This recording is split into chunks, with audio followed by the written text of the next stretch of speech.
పవిత్ర పుణ్యక్షేత్రమైన తిరుమల శ్రీవారి ఆలయంలో ఇకపై కల్తీకి చెక్. అందుబాటులోకి hi tech food lab. Tirumala laddu వివాదం నేపథ్యంలో ఏపీ ప్రభుత్వం ప్రత్యేక చర్యలు చేపట్టింది. శ్రీవారి లడ్డు ప్రసాదాలతో పాటు అందులో వినియోగించే ముడి సరుకులు పరీక్షించేందుకు ఏకంగా ఆలయంలోనే అత్యాధునిక ఫుడ్ ల్యాబ్ ను అందుబాటులోకి తెచ్చింది. ఈ హైటెక్ ఫుడ్ అనాలిసిస్ ల్యాబ్ ను సీఎం చంద్రబాబు ప్రారంభించారు. ల్యాబ్ లో ఏర్పాటు చేసిన 50కి పైగా పరికరాలను పరిశీలించారు. ల్యాబ్ లోని పరికరాల పనితీరును అధికారులు సీఎం చంద్రబాబుకు వివరించారు.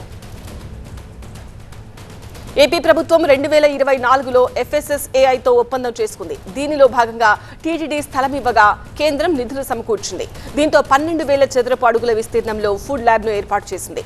ఇక తిరుమల ఫుడ్ ల్యాబ్ ప్రత్యేకతలేంటి, ఏ పదార్థాలను టెస్ట్ చేస్తారు అనే అంశాలను ఒకసారి చూద్దాం. లడ్డు, ఇతర అన్నప్రసాదాల నాణ్యత, స్వచ్ఛత పరీక్షిస్తారు. ఈ ల్యాబ్ లో ఫుడ్ పరీక్షించేందుకు సుమారు 50కి పైగా అత్యాధునిక పరికరాలున్నాయి. ప్రసాదాలు, వాటికి వినియోగించే ముడి సరుకులను కూడా టెస్ట్ చేస్తారు. పురుగుల మందుల అవశేషాలు, భారలోహాలు, క్రిమికీటకాల నమూనాలను పరీక్షిస్తారు. వాసన, రుచిలో తేడాలను గుర్తించే అవకాశం ఉంది. దీనికి సంబంధించిన ఈనోస్, ఈటంగ్ మిషన్లు కూడా త్వరలో ఫ్రాన్స్ నుంచి రానున్నాయి. దేశంలోనే ఒక ఆలయంలో ఏర్పాటైన తొలి హైటెక్ ఫుడ్ ల్యాబ్ గా తిరుమల ల్యాబ్ రికార్డులకెక్కింది. ప్రతి నెల 1000 నుంచి 1500 నమూనాలను పరీక్షించేందుకు అధికారులు ప్లాన్ చేస్తున్నారు. తిరుమలలో భక్తులకు సురక్షితమైన నీరు, ఆహారం అందించడమే లక్ష్యంగా ఏపీ ప్రభుత్వం ఈ ఫుడ్ ల్యాబ్ ను ఏర్పాటు చేసింది. తిరుమల లడ్డు వ్యవహారం ఇటీవల తీవ్ర దుమారం రేపింది. రాజకీయంగానూ రచ్చ జరిగింది. దీంతో తిరుమల లడ్డు ఇష్యూ దేశవ్యాప్తంగా చర్చనీయాంశమైంది. ఈ క్రమంలోనే కేంద్ర రాష్ట్ర ప్రభుత్వాలు కలిసి తిరుమలలో అత్యాధునిక ఫుడ్ ల్యాబ్ ను అందుబాటులోకి తెచ్చాయి. ఇకపై తిరుమలలో కల్తీ అనే మాటే వినిపించకుండా ప్రతిదీ టెస్ట్ చేసేలా చర్యలు చేపట్టారు.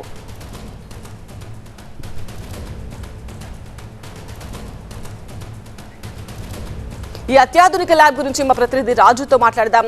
రాజు, తిరుమలలో ఇక లడ్డు కావచ్చు, అన్నప్రసాదాలు కావచ్చు, వాటర్ కావచ్చు, ప్రతిదీ కూడా ఈ ల్యాబ్ లో టెస్ట్ చేసిన తర్వాతే భక్తులకు అందిస్తారా, లేదంటే అనుమానం వస్తేనే ఇలా టెస్ట్ చేస్తారా? ఈ ల్యాబ్ ఇక మీదట ఎలాంటి సేవలు అందించబోతోంది తిరుమలలో? ఖచ్చితంగా పూర్తిగా టీటీడీ కల్తీకి చెక్ చెప్పే ప్రయత్నంలో భాగంగానే అత్యాధునిక పరికరాలతో కూడినటువంటి దేశంలో ఎక్కడా లేనటువంటి ఒక ల్యాబ్ని అయితే టీటీడీ ఏర్పాటు చేసుకుంది. పూర్తిగా గతంలో జరిగిన పొరపాట్లకు భిన్నంగా ఈసారి అలాంటి పొరపాటు పునరావృతం కాకుండా నీరు కానీ, ఆహారం కానీ స్వచ్ఛమైంది మాత్రమే భక్తులకు అందజేయాలన్న ఉద్దేశంతోనే టీటీడీ ప్రయత్నం చేస్తుంది. 1981లోనే ఫుడ్ అండ్ వాటర్ ల్యాబొరేటరీని టీటీడీ అందుబాటులోకి తీసుకొచ్చింది. ఆ తర్వాత 1988లో దాన్ని అప్గ్రేడ్ చేస్తూనే, అంటే 1988 తర్వాత మరింత అంటే ఆహార పదార్థాల నాణ్యతను పరిశీలించే ల్యాబ్గా కూడా రూపొందించింది. ఆ తర్వాత 2014-18కి వచ్చేపాటికి NABL ద్వారా అక్రిడేషన్ పొందింది. పూర్తిగా అప్గ్రేడ్ అయినటువంటి ల్యాబు 2024 అంటే లడ్డూకు సంబంధించిన వ్యవహారం బయటకు వచ్చిన తర్వాత NDDB సహకారంతో ఆధునీకరించింది.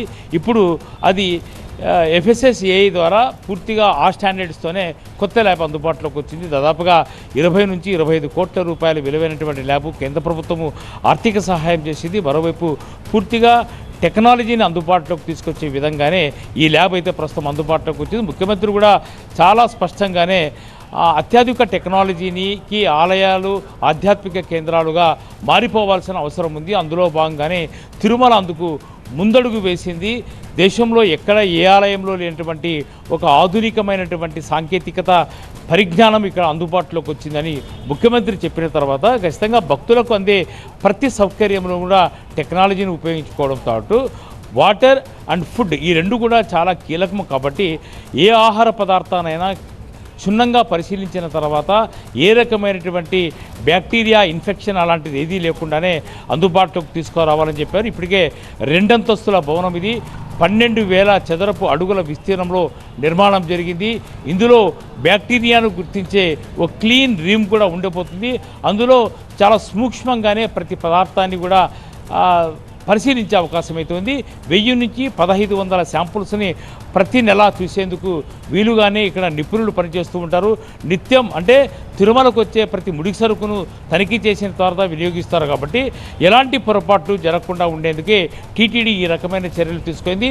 ముఖ్యమంత్రి కూడా పూర్తిగా ఎవరైతే టీటీడీ యాజమాన్యాన్ని అభినందించాడో ఇలాంటి టెక్నాలజీని తీసుకురావడం ద్వారా తిరుమల అన్ని ఆలయాలకు ఆదర్శంగా రోల్ మోడల్గా నిలవాలని చెప్పేసి ముఖ్యమంత్రి కూడా ప్రశంసించిన విధంలో ఖచ్చితంగా గతంలో జరిగిన పొరపాటు పునరావృతం కాకుండా ఉండే విధంగానే వాటర్ అండ్ ఫుడ్ ల్యాబొరేటరీ అందుబాటులోకి వచ్చింది. ఇది పూర్తిగా మంచి స్టాండర్డ్స్తోనే, అంటే అత్యాధునికమైన పరిజ్ఞానంతో పాటు ఆధునిక సాంకేతిక పరిజ్ఞానాన్ని అందుబాటులోకి తీసుకొచ్చి ప్రతి వస్తువును పరీక్షించే విధంగానే, ఆ తర్వాత భక్తులకు చేరే విధంగానే టీటీడీ ప్రయత్నం చేస్తోంది. రైట్ రాజు.